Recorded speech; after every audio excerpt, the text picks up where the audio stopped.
Good afternoon, everyone. Welcome to today's Tech Tuesday. My name is Vanessa and I'm with ITS Communications. And today we're going to be talking about Microsoft Project Online. We have two facilitators here today. One is Victor Farrell, the other is John Chalet. Both are with the ITS Office of Service Portfolio Management, and they're kind of our experts in all things project management. So they're going to get you started with an overview of how Microsoft Project can help you with projects that you may have in your own department. Before we begin, just really quickly, we have a lot of people who are signed up today, so we do have everyone on mute. But if you have any questions at any point during the session, please feel free to type them in the chat at any time. We'll probably wait till the end to get to everybody's questions, but you can type them up there as they come to you. We're also recording today's session so that later on we can send you a follow-up email with the link to the recording and any other resources that we talk about today that can help you get started using Microsoft Project. So without further ado, I'm going to hand it off to Victor and John. Thank you guys so much for being here. Sure, absolutely. Thank you for having us. And this is an exciting topic for us. We hope you all get use out of this topic, and that in the future, you'll find some value in the information that you're going to learn here.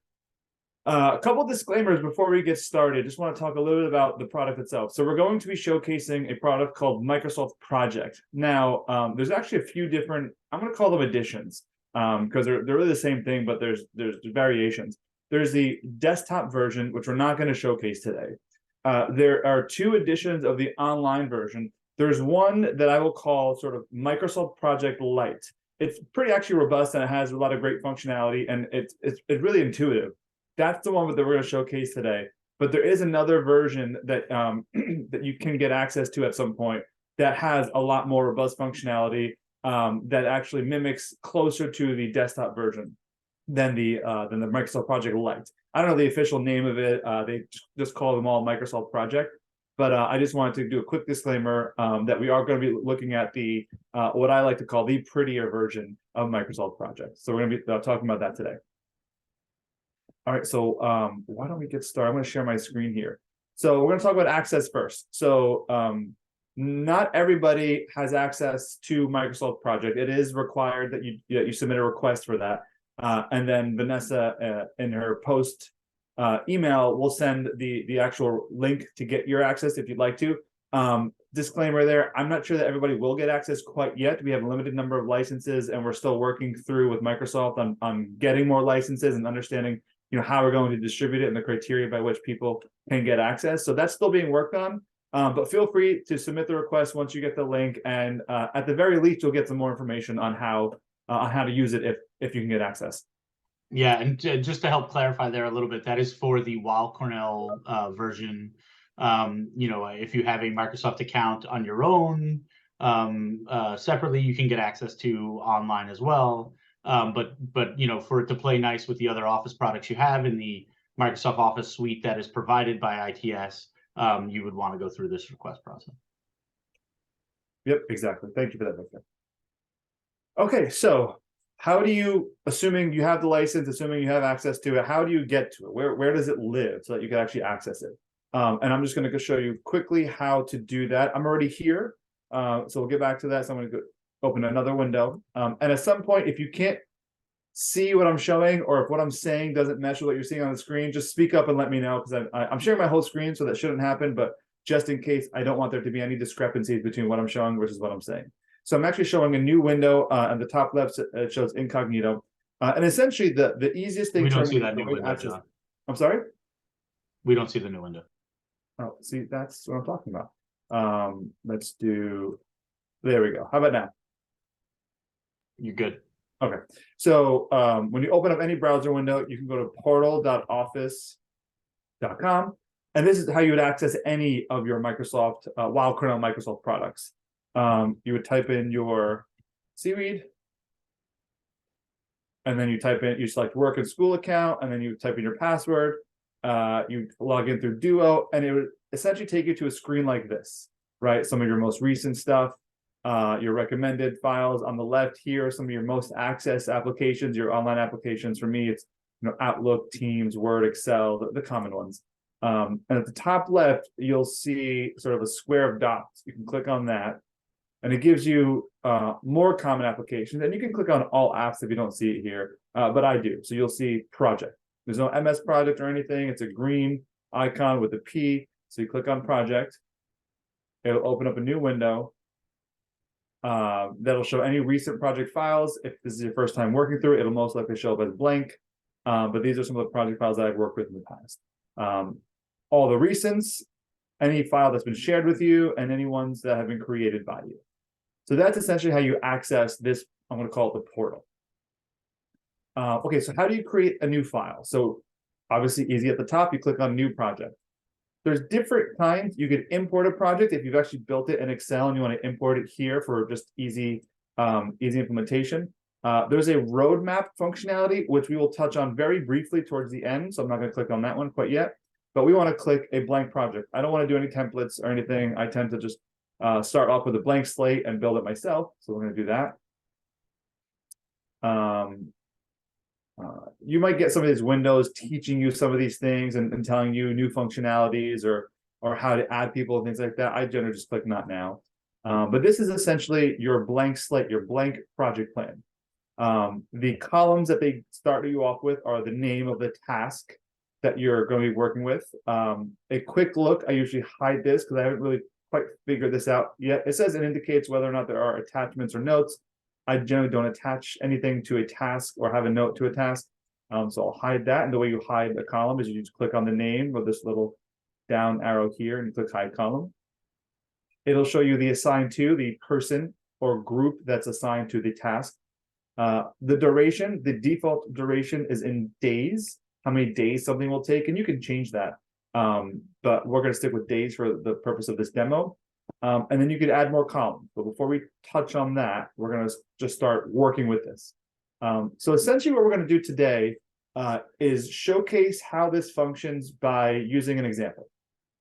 So as we're walking through this, I want you to think of yourselves as contractors building a house. Somebody has contracted you to build them their dream home, right? So how do you build a plan that shows exactly what you're going to do, when you're going to do it, and how long it's going to take?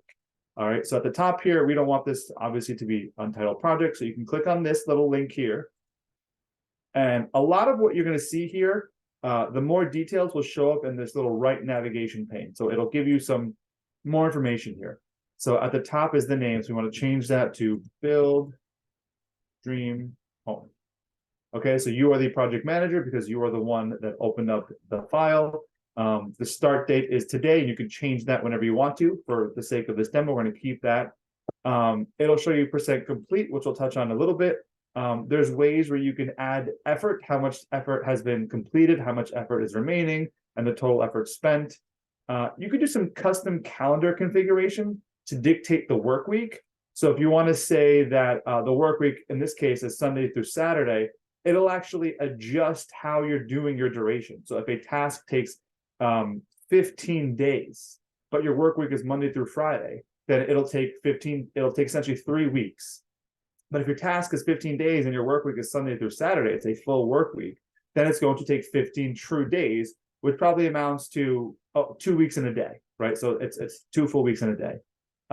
So you have the option to change that. And we're not going to do any of that. We're going to keep it a 5-day work week. So my company as a contractor does not work on Saturday and Sundays.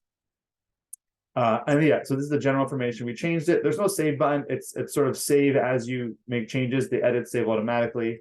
I'm going to click the X and get back in here. All right, so let's add our first task. So in building a project plan, the first task, I like to have it mimic the name of the plan itself. And I'll showcase this why in a little bit, but just to give you a quick answer here, I like the top when we start showing the timeline through the Gantt chart, which I'm going to show here. It's in the timeline tab. Once we've built everything out, that top line is a very quick, easy, and simple view of the start of the project and the end of the project. It's just one flat, simple line that shows when it's going to begin, when it's going to take, and gives you a quick visual of how long it's going to happen and across which month it's going to span over. Everything else under it shows you that in more detail, and we'll talk about that. But I like the fact that it just shows one line at the top. So that's what I usually do. We have Build Dream Home. In normal project manager, there's different methods that you could use to manage a project, right? You'll hear words like waterfall and agile and scrum and Kanban. We're not really going to touch on those. If you want to learn more about project management methods, please feel free to let us know, and we have some documentation and guidance that we can give you. But today we're just going to talk about a traditional waterfall method, which is which a lot of projects are used, which is the method that a lot of projects are managed by. And waterfall is just a serial method. You complete one task, then you move on to the next, then you move on to the next. It's just a serial sequencing of your tasks that you're going to complete. And we usually break that up by phases. So if you're going to working on a project, the first thing you want to do is meet with your homeowners and what we call gather requirements. Talk to them about what they want to accomplish. So we're going to call this the requirements phase. Okay, now what do we want to build in the requirements phase? What do we want to do in the requirements phase? I'm just going to do something here real quick. Nope, that's not what I wanted. Sorry about that. Okay. In the requirements phase, right? There's a couple things that we want to do. We want to document homeowners requirements, right? We actually want to write it down so that we know what it is we're going to build. Okay, now this looks a little odd to me, right? So before I show you why, I'm actually going to click on this little icon here. So every task is more than just a line. It's more than just, if you're thinking about Excel, a line on the sheet. If you click on it, it has a lot of different properties, right? It has a name and assigned to field. These properties are represented in this further detail pane or in a column. So I'll show you how to add the column in a little bit, but a task can have a start date and a completion date and a duration. These things all work together. So if I create a start date of today and a finish date of Friday, that's 4 full days. So your duration will automatically be set to 4 days. If I change the duration to 3 days, then your finish date, it'll keep the start date, but your finish date will then be Thursday, right? So they all work together. And when you change one, it usually has an impact on the other. So be careful when you're reconfiguring your dates and your timeline, and always take a look at these 3 fields together. Then you have % complete, which you could set it to anything you want. And it does have a ripple effect, and I'm going to showcase that in a little bit, but % complete for a task is one thing.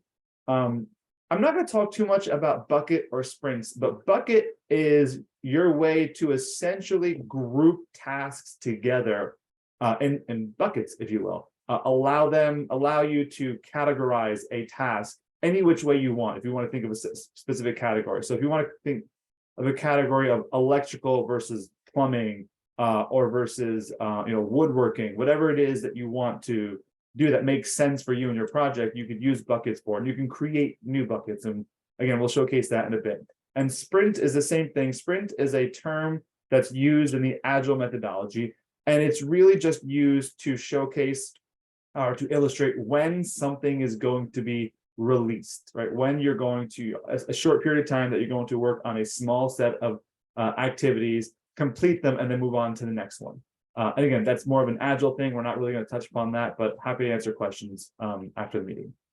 And then you could do your own little mini checklists, right? So if I want to do, what we call action items, or if I want to make sure I check off a couple things as part of this task, but they're too granular to add it to my plan, you could do checklists.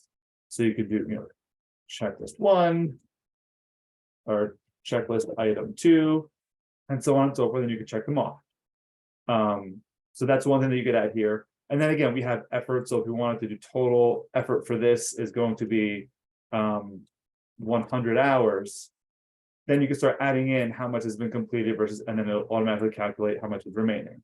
And this will affect your % complete. So for now, for the sake of this demo, we're actually going to make this 0 so we can think things through a little bit more easily. Then there's the depends on, and we're actually going to talk about this quite extensively. In project management, when you're creating tasks, most often there are tasks dependent on one another. You don't want to start one task until another one finishes. So you have this dependent on field where you actually build that dependency into your plan. So when you actually start changing the start or the duration of one task, it'll automatically impact the other. And you don't have to remember it in your head or go through your notes and ensure that you're changing the dependent, what's called after task. So I'm going to show you how that works. But these are just some of the fields that are available as part of each of the tasks. And one thing to note about dependencies is that there's a bunch of different kind of dependency relationships.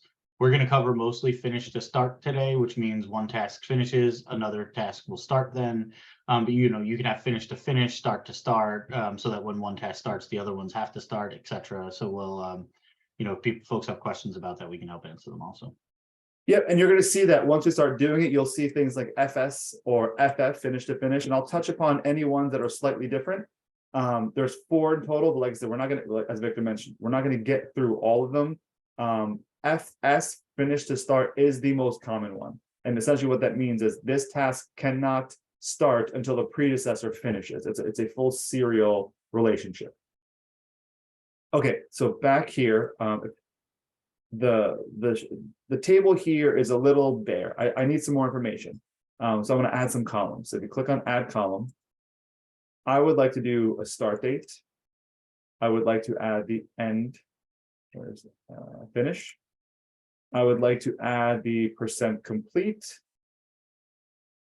I would like to add the dependence on, as well as the dependence after. Let me take a look if there's anything else that I want. There's nothing else that I really care about. I'm not going to use priority here, although that is something that you can use. Label is another grouping mechanism that you could use, and then you have your different efforts if you want to show them on your table. But for me, this is fine. The order is a little off, so I want to change the order. So I like to have the assigned to always next to the name of the task, but I also like to have the start, and you can just drag and drop and finish. So we have the start date, the finish date, the duration, the % complete, and then the dependencies. And for me, this makes sense, but you can change it to be however you want. It's very configurable like that. Okay, so now we've sort of set our workspace. And as I mentioned earlier, this looks a little strange to me because for me, it looks like you're doing requirements and then you're documenting homeowner requirements. But really, documenting homeowners requirements is part of the requirements phase. So how do we illustrate phases or groupings of tasks within Microsoft Project? And the way you do that is you can click this little three dot icon here, and you want to make it a subtask. So when you do that, this becomes bold, it introduces a little down arrow here, and this gets indented within requirements. So now it has it here, and you could expand or collapse. And requirements fields, the date and duration fields automatically get filled out with the information that is already filled out for its subtasks. And we didn't really add anything here yet, so I'm not going to change anything. It was just done automatically. And I usually like to do that afterwards. So let's create a few more tasks. When you click add new task, because I'm already within the subtask of requirements, it'll automatically create a subtask. So another thing we want to do in requirements is we want to investigate local ordinances. So we want to take a look and see what permits what permits need to be purchased, approvals that need to be had, right? We want to make sure that we're doing everything legally. So we want to investigate that information. It's part of your requirements. These are all required to be done. We want to start engaging and investigating local contractors, like local skilled laborers, local skilled laborers. We like to call these SMEs, or subject matter experts, right? I need an electrician. I need a local plumber. I need a local, excavator, right? All these things. As a contractor, I might have people that I work with, but I'm assuming I'm a big time contractor that builds homes all over the country. So I need to make sure that I have the right labor identified within the local ordinances that I'm going to be working in. And then lastly, for this case, I want to build a plan. So I want to build a plan and timeline that I'm going to show to my owners. And that's everything within this phase that I'm going to include. And next, I'm going to do the design phase. Now, I'm not going to build this out all together. I already have something pre-built, and we're going to showcase that in a little bit. But I do want to show you that we want to do a design phase. Now I want to move this back. The design phase is not within the requirements phase. So I'm going to go to my handy dandy little action items here, and I'm going to promote the task.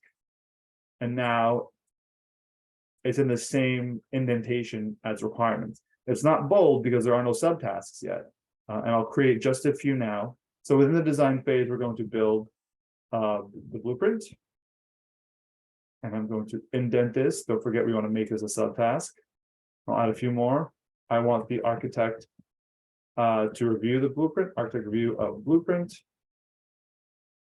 And then I want to showcase that the blueprint was approved. So blueprint approved. Now this is actually not a task. It has no duration. It is a milestone. It is a marker that shows how far you've gone in through the project. What specific key item has been completed. And a blueprint, I think, is a big thing to identify as a milestone, something that you have achieved as part of the project that encapsulates a lot of other tasks that have to go into achieving this milestone. And the reason why I call that out is milestones don't have a duration. They don't have a start and a finish date or start and end date. They don't have a duration of 2 days. Their duration is 0.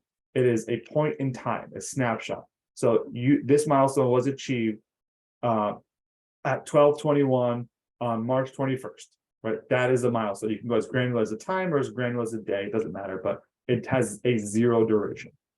And we'll do just a few more here.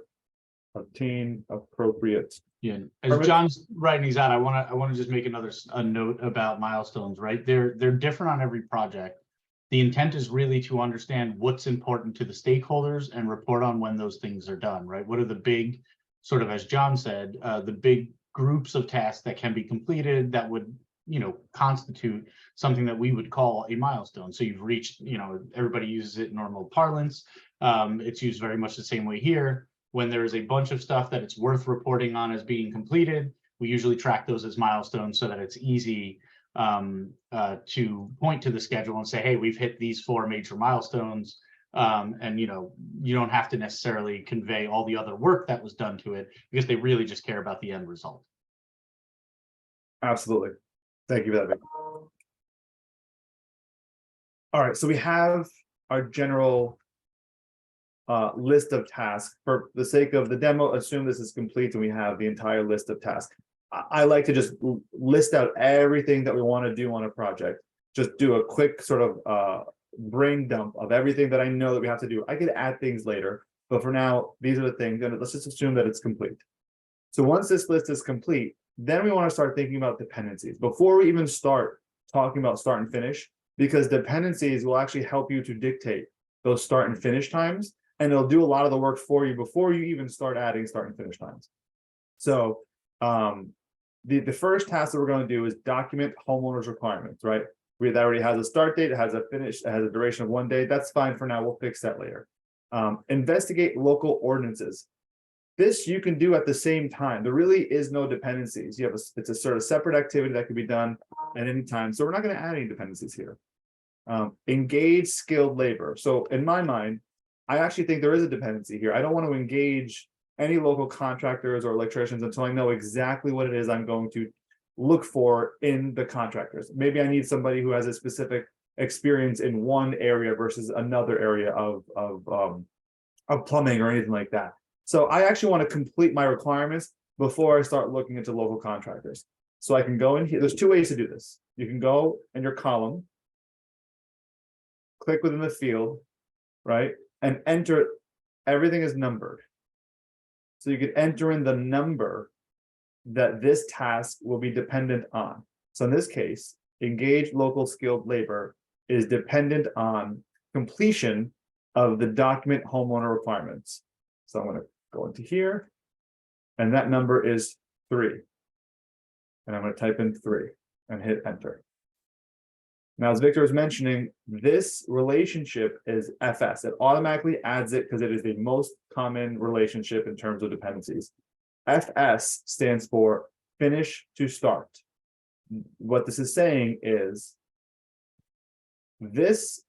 engage local skilled labor cannot start until this is finished, right? So finish to start. This needs to finish in order for this to start, FS. I can give you a quick rundown here if I do 3. And if you want to change it to any of the other 3 types of dependencies, you can click this little arrow here, and it shows you finish to start, finish to finish, start to start, start to finish. We're going to be mostly dealing with the common one here, finish to start, but there will be a few others that we might do I think we do finish to finish, and I'll show you that in just a second. So for now, I'll press enter, and there we go. And you'll also see that it actually added the dependent after the number 5. So dependent after. It gets a little confusing, so I only focus on dependent on, but it's nice to know that it's automatic, there's some logic built in where it'll automatically add the dependency afterwards. And you'll see that they're linked, right? So this is number 5, and it is a finish to start relationship. So let's continue. We can add a few more. So build, plan, timeline. I also believe you cannot do this until you've completed the requirements gathering. So I'm going to do 3 as well. And then you'll see here, there's another relationship that added line number 6. And what I also want to add here is within your phases, you should have at least 1 or 2 milestones within a phase, even if the milestone is you completed this phase. Again, as Victor was mentioning, it's dependent on what your stakeholders want or what you think is important. But it is important to showcase that you've accomplished something within a phase. If not, then the completion of the phase. So for this phase, the requirements phase, I'm going to add in a milestone. So the way you add in a task is you highlight the task below where you want to add it. You click your handy dandy more options, your action items here, the 3 dots, and you click insert task above. It adds a task. You see that it adds it in the right indentation. And I'm going to do all requirements documented. Okay. And for my own purposes, I like for my milestones to showcase the grouping. So in this case, this is showcasing the completion of the requirement phase. So I'm actually going to promote it here. So it'll show up with this, and you can kind of see it there. And I'm going to make this. So in order for all requirements to be completed, the dependency is on documenting homeowner requirements, but also investigating the local ordinances. So I'm going to add 4 here, as well as engaging in local skilled labor and ensuring that we know their requirements as well. All of that needs to be documented in order for this to be completed. So we have 3 dependencies here. We've added that there. All right, so we have that built in. Now you start to see dates being added, right? Because we have a date for the top item, the first that were tasks that are going to be accomplished. And so it starts to fill it in for you based off of your dependency. Your durations won't change, so it's not correct, but it's actually quite nice to have this being done for you like this. So let's finish here quickly with the design. So in terms of build blueprint, we can't build a blueprint until all the requirements have been documented. We have a milestone for that, so we'll base this dependency on the milestone. So we will do 7.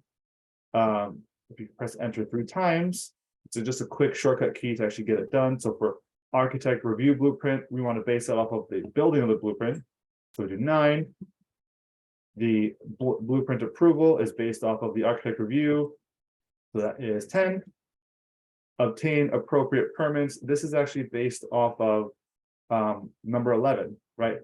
So number 11, this one's interesting because you don't know the permits that you need until you actually have a completed blueprint. So you know exactly what it is you're going to be building, where and how, and ensuring that your local ordinances match. So that's why we made that dependency there. Now, I didn't make this dependent on the investigate local ordinances because it's inherent in the blueprints dependency on all documents required. So there's really no need to add that in there because it's already sort of inherent and built into the dependency structure. So to keep things clean and simple, I'm only going to build it off of the blueprints approved.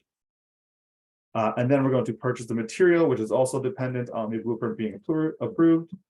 And we're going to contract skilled labor, which is, I think this one for contract skilled labor, this one we're going to talk about a little bit because I think this one doesn't need a finish to start. You have an idea, you've investigated the local skilled labor, you know the requirements, so you have an idea on the type of things that your skilled labor needs to be good at, needs to be experienced with. So I think that you could actually do this while you're also still building the blueprint. But you can't finish this until the blueprint is finished. But you could start it. So we're actually going to do a finish to finish relationship. So I'm going to do this 9. And I'm going to select finish to finish. And what that means is this task cannot finish. You cannot complete this task until and after the blueprint is done. right? You could start it before your blueprint, during the blueprint, it doesn't matter, right? You've got your requirements, so that's okay. But you cannot finish this task until your blueprint is completed. And that's why I chose to do an FF, a finish to finish. So that's one way where you could use the different types of dependencies if you just think about it in a little more detail and what you're looking for. All right, so we have sort of a blueprint, a plan built out. So I'm actually going to show you the full plan that I built out already, and we can sort of walk through and start thinking through that a little bit. So this is the full plan. You'll notice everything above design is what you've already seen. So this is all already done, and I've added build. So I have a grouping of tasks to construct the home. You want to excavate, build a foundation. You want to frame the house, install electrical, plumbing. I don't build homes, so if you guys know more about this and you say, hey, I don't know what I'm talking about, please forgive me. This is just things that I talked about through my own lack of knowledge. You have the home fully constructed, the buy furniture, contractor, build inspections. So you do some kind of what we call testing during the build phase, just to ensure that what you're doing, what you're building is functioning well. Then you have a test phase. When you're building a home, a test phase is really just inspections. The architect's going to inspect the home to ensure that it was built according to the blueprint. You'll probably have some sort of electrical inspection, plumbing inspection to make sure all of that is up to code. The owner is obviously going to inspect the house to make sure everything came together exactly as they expected, based on their requirements and based on what was approved in the blueprint. We actually call this user acceptance testing. So if you're building a piece of software or a website, or if you're even a process, the user who requested it needs to test it, right? And that's when we do the user acceptance testing. So it's a similar or same thing as owner inspection. And then obviously your local governing body has to come in and inspect everything and ensure that it's all up to code and all of it was done properly using the proper permits and so on. So you get your local government inspection, and then you have a milestone here, inspection passed. Once all that's done, you move in. I've already built out the dependencies, so we're not really going to talk through that much anymore. But you'll see here that I already started talking through the duration. I'm going to go back here just a little bit and kind of show you how that works. So with regard to duration, we'll talk about the requirements. Now we have our dependencies. Let's talk about how long things are going to take. And the start date, we're going to assume it's going to start today, okay? I'm going to choose to update the duration and have that to impact the start and finish times. So for documenting homeowners' requirements, again, this is based off of a 5-day work week. So when we say it's going to take 1 week, 2 weeks, it's every week is 5 days. So I think it'll probably take about a month just to meet with the owners and document the requirements, have them maybe do some inspiration research or anything like that on what they want. Give them time to do that, get some feedback. You know, the back and forth tends to take a little bit. So let's say 20 days, right? It's 4 weeks, it's 1 month. So we're going to make this 20 days. Investigate local ordinances. That probably doesn't take long. Let's say 2 weeks, because some people might take longer to get back to you if there's holidays or vacation time.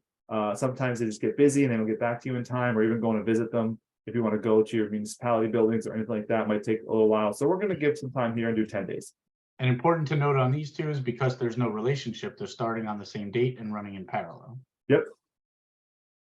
Exactly. Engage skilled labor. Okay, so this is where you're going to research your local skilled labor, reach out to them, get some feedback, maybe even get some references. So we're going to do 20 days on that. I think it'll take about a month. And to Victor's point, there is a relationship here. So this is the finish to start. So this will start after you've completed the requirements. We completed on the 17th, which is a Friday. Oh no, it might be a Thursday. Anyway, but you see this starts right after. So it starts on the 18th and it goes for 20 days until the 15th of May.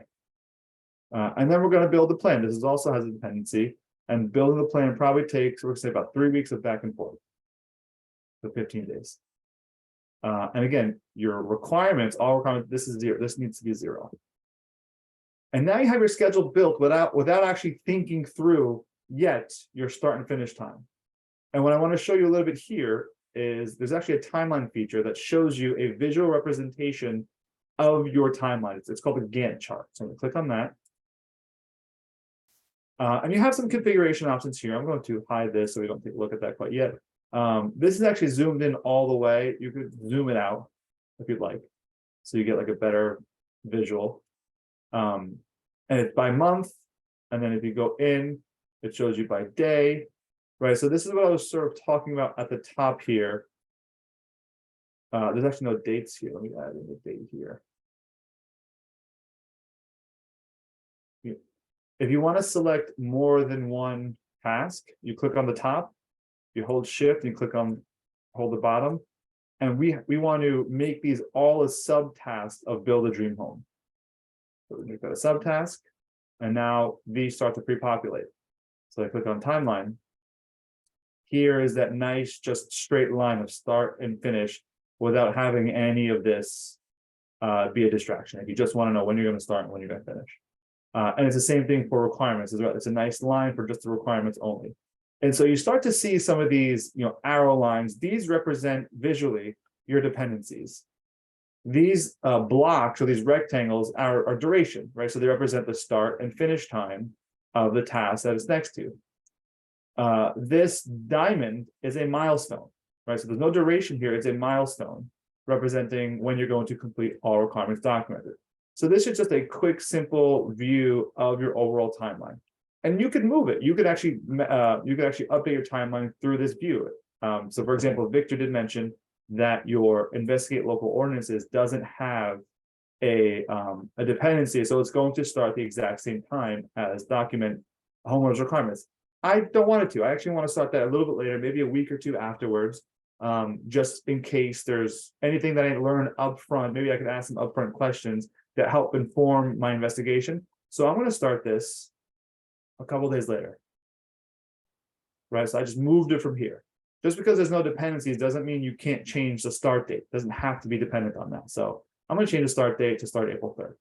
Yeah, there's also a functionality, which we're not going to necessarily go over here, but you can add a start to start relationship, but delay one by a certain amount of time as well. So that's a little bit more advanced, but those are other options you have as opposed to just starting on a different date. Yep, exactly. And so if I go to the grid, you'll see that it automatically updated my start to finish. So everything works pretty nicely together. Okay, so I'm going to go. So we talked about the grid, the timeline. I'm going to go back here to my. And just while John's doing this, one thing to note, what we find in practice is that the timelines are better views when you're presenting these things, right? So like you need the task, you need the detail, but if you're presenting on progress or what you've been doing, the timeline is probably the easiest view. It's visual, it's a little bit nicer than going through a bunch of words on a page. And also as you start to complete things, it'll actually note that on the timeline as well. So you get the visual representation of that there also. Yeah, one disclaimer that I forgot to mention up front. While this is a great tool and it works reasonably well, I would say 5% of the time it does get a little quirky, and you're actually witnessing that here. For some reason, it's not showing my timeline. Maybe that's why. Okay, but there you go. But it does get a little quirky. Zoom you in on the timeline, yeah. Yeah, you have to. Let's zoom out here. Okay, so here's my overall timeline for my full schedule that you're seeing here. Okay, so what I want to show you here, what I want to talk about here quickly is the percent complete. So I'm going to use the construct home to visualize the percent complete. So obviously nothing has been completed yet. There's this little circle here where if you just click on the circle, it assumes that this task is 100% complete, right? So if I click on excavate, that's done. So this is 100%, and it actually updates the grouping. It updates the construct home, it updates the build, and it updates the overall timeline here, the dream home project timeline, right? 11%. And the math can get a little tricky, but it is fairly simple. I'm going to show my calculator to show you how that works. So within this construct home grouping, right, there is a total of 170 days, right? That's your denominator. It's 170 days. I've completed 60 of those 170 days. So you just do 60 divided by 170. It gives you 35%. And that's why this is now 35%. Now I could do the same for build. I could do the same for the rest. And that's where it gets tricky because now you're adding in more values and on a larger scale. So I wouldn't recommend it. Just trust that it's doing it correctly. But that's where it's pulling the numbers from. If I complete build foundation, now it's 80 divided by 170. So I do 80 divided by 170, 47%. And you see the grouping here is 47% complete. Now, just what you can also do. Can I do it from here? I'm not quite done with build foundation, so I'm going to say 50%. So in this case, the math is pretty easy, but it won't always be this easy. But it's 10 days, right? Because I'm half done, plus 60, so 70 divided by 170. Now you're at 41%, and the number matches there. So that's sort of how you can do your calculations if you want to just double check the math that it's doing, and that's essentially how it works. But as I mentioned, once you start getting into different types of percentages, and even based on your checklist or anything like that, it does get a little more difficult to do the math. So just trust the tool will do that correctly for you. It also takes into account if you choose to do effort versus days. I don't know that math quite well. I don't really use this with the effort functionality, but if you do have any questions about that, I'm not going to showcase it here. Feel free to ask me afterwards. And another thing, so we have the excavate is completed. So we can go on the timeline here.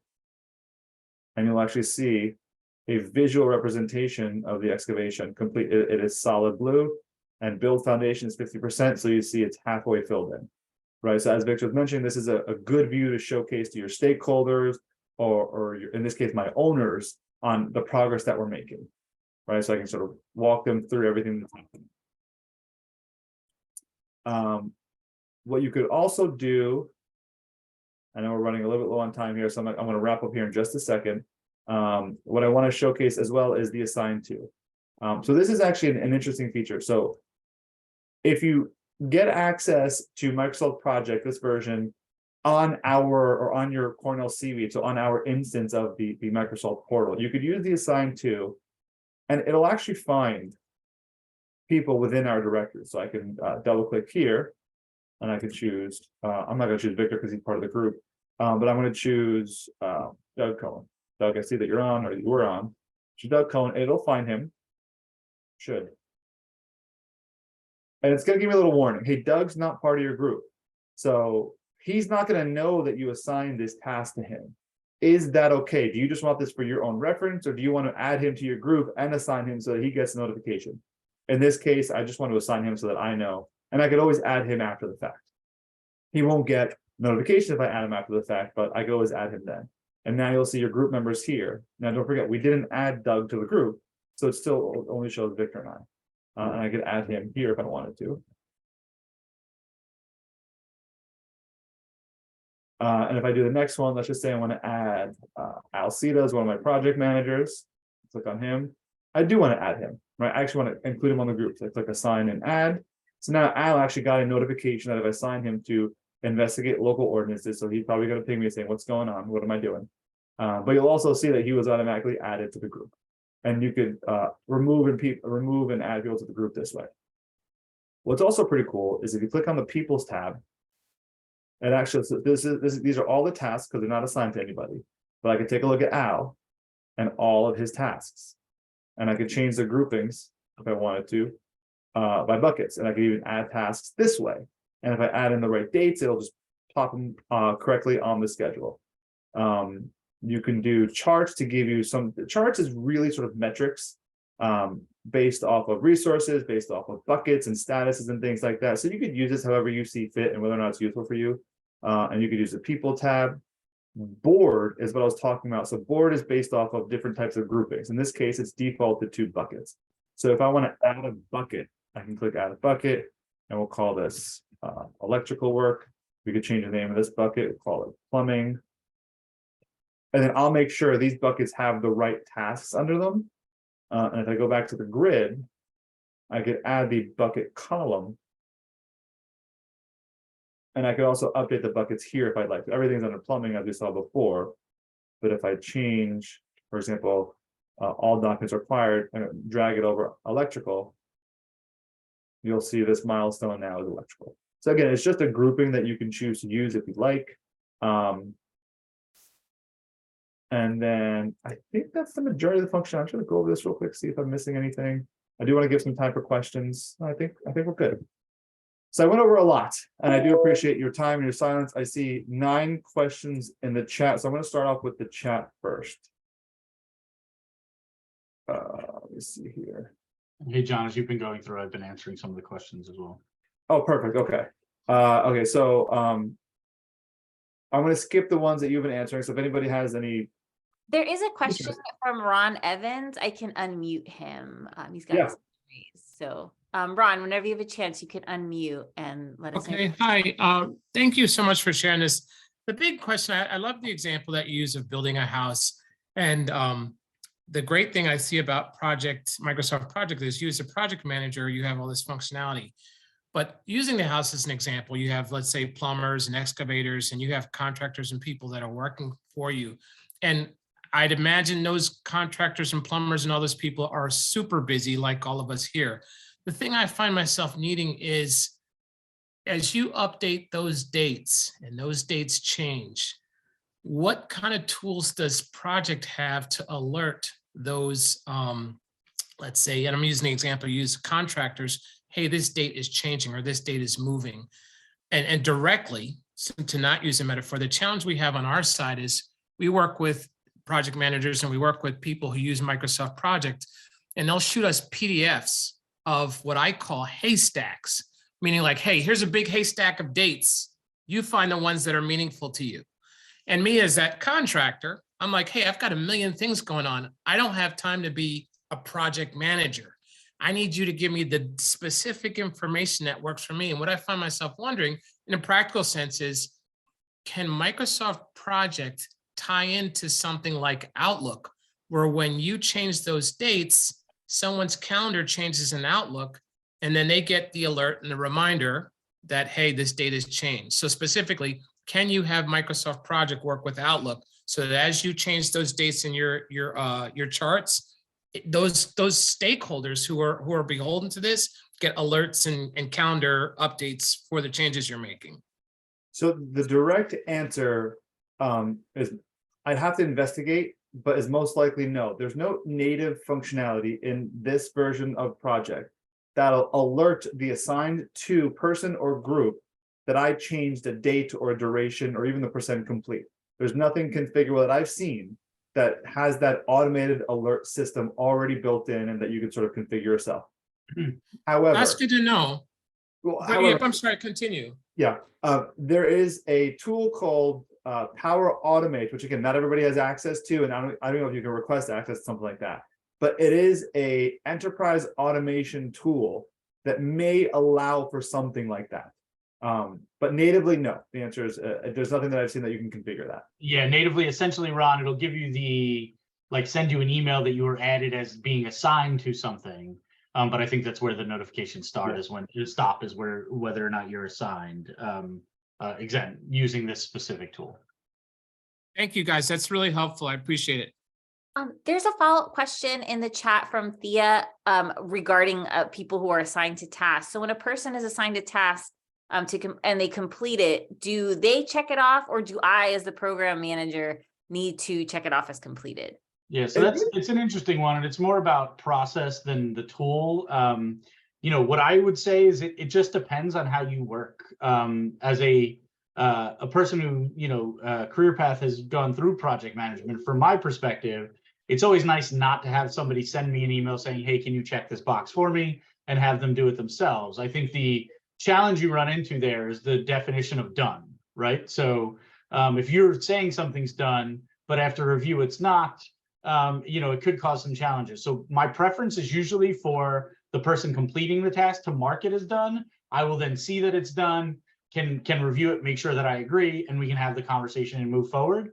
But again, it's really as when you start a project, you know, from a process perspective, there's a lot we don't talk about in this conversations because it's dedicated to the tool, right?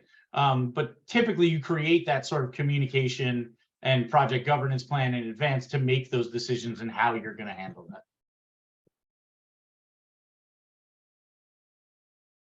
So basically, it's all about your own preference. Because while I agree with Victor, I actually have a strong preference as a project manager. Let me do that for you because of all the different variables. As Victor mentioned, what is your definition of done, and does that match my definition of done? How will I know if, to Ron's point, there's no automated communication that a task has been completed, that you marked it complete without you telling me? So there's all these different variables, and so I find that it's just more beneficial for me that I could ask questions when someone says something is done to ensure that it is complete. I know that it's complete, and then I mark it off as done. Classic micromanager. No. Yep. Any other questions? Will the tool mark it as complete if the day assigned runs out? No. It just may becomes give an delayed, indication that essentially, it's says it's late. So let's do a quick test here, because I haven't tested that out yet. And let's see. Yeah, so you'll see the red that it's late, but you'll see that it doesn't mark it as complete.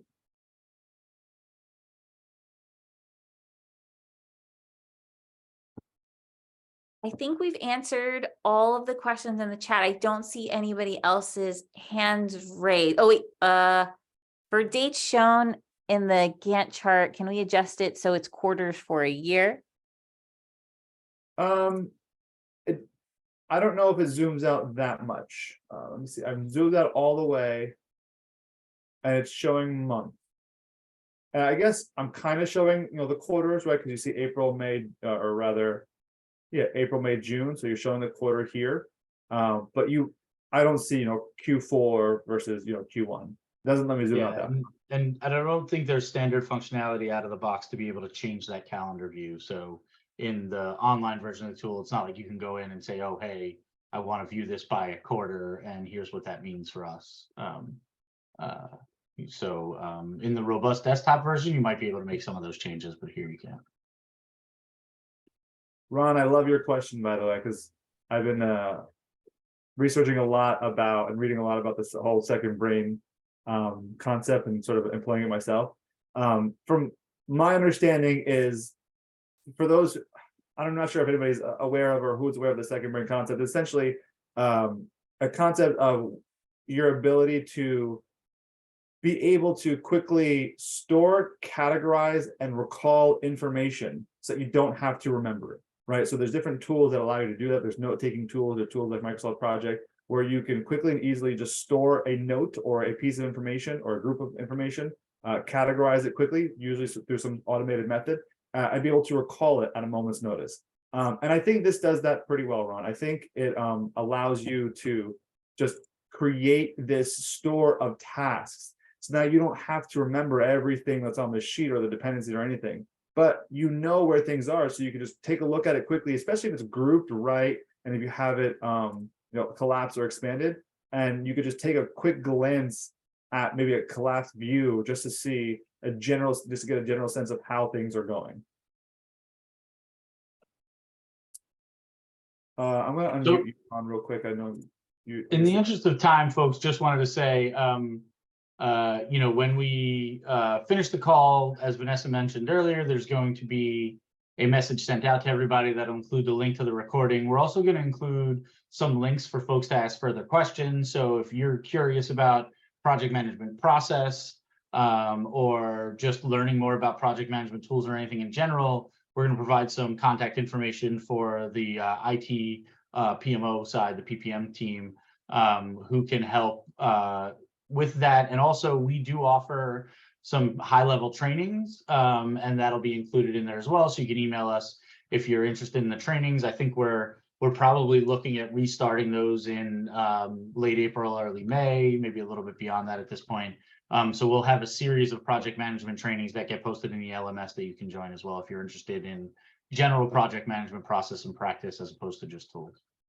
And Victor, I was listening, but I'm not sure if you mentioned we have a Teams channel, which is called the PMO Community Forum.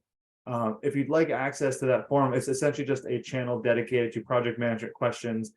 Sometimes we post tidbits ourselves. So if you'd like access to that channel, it's essentially allow you to ask questions and get a response from anybody on the project management team here within the IT project management group, near media, as long as it's sort of during the normal business hours. You don't have to fill out a form or anything, ask a question, and you'll get a response. Hey, John Victor, I'll make this really quick. I tried to type the question as fast as I could, but yeah, without going too deep into the second brain, something that I'm really keen on and fascinated by and really aggressive about is this idea of having software serve people. I mean, I know that sounds ridiculous because it's like, well, duh, isn't that what it's supposed to do? But, and I know you guys are all aware of this in your different groups. One of the phenomenon I find at Cornell is we often, as people, serve software. We're in a situation where we're keeping software happy, and software doesn't keep us happy. And so I think that's where I was getting. And I think I like the answer that you gave, and not that I'm looking for this perfect answer, but your answer did answer my question in terms of the value it has for you. But just one quick example of what I mean by that question is sometimes you'll get a situation where you have to set up a meeting and you'll say to people, hey, who can all come to the meeting?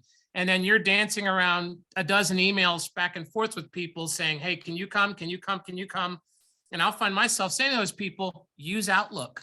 Just use the calendar tool in Outlook. You can accept, you can decline. And if everyone uses their calendar, and in theory, that tool serves you so that you don't have to do all that chasing cats. That's one simple example. And I find myself, when I think about Microsoft Project, I find myself saying, how can I use this tool to save myself from human endeavor or human toil?